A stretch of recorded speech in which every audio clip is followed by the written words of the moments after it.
असा असतो. काही माणसं एकत्र येतात. एकत्र येण्याचा काही एक विषय असतोही नसतोही, पण भाव व्यक्त करताना अपरोक्षपणे प्रत्यक्ष व्यक्ती नसताना त्या व्यक्तीची टीका टिप्पणी, स्वभावावरचं बोलणं, याला निंदा अशी म्हणतात. अशी निंदा मुक्त मनाने व्यक्त होणारी, नाराज झालेली माणसं व्यक्त होतात. ऐकणारा माणूसही हे असंच चालायचं असं म्हणून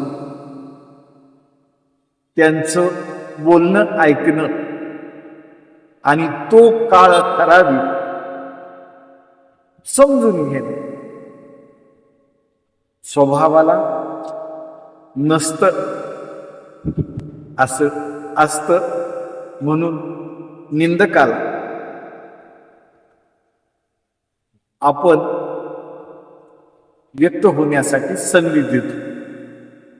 आणि असा निंदक दुसऱ्या ठिकाणीही आपली निंदा का करणार नाही?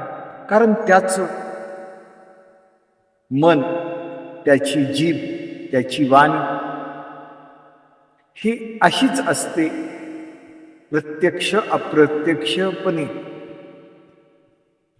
आणि ही व्यवस्था तशी आहे, व्यवस्थेतील माणसं तशीच आहेत असं आपण गृहीत धरायला काय हरकत आहे ना? गंमत. असाच विषय असतो निंदेचा. ठराविक वेळी ठराविक व्यक्ती पडून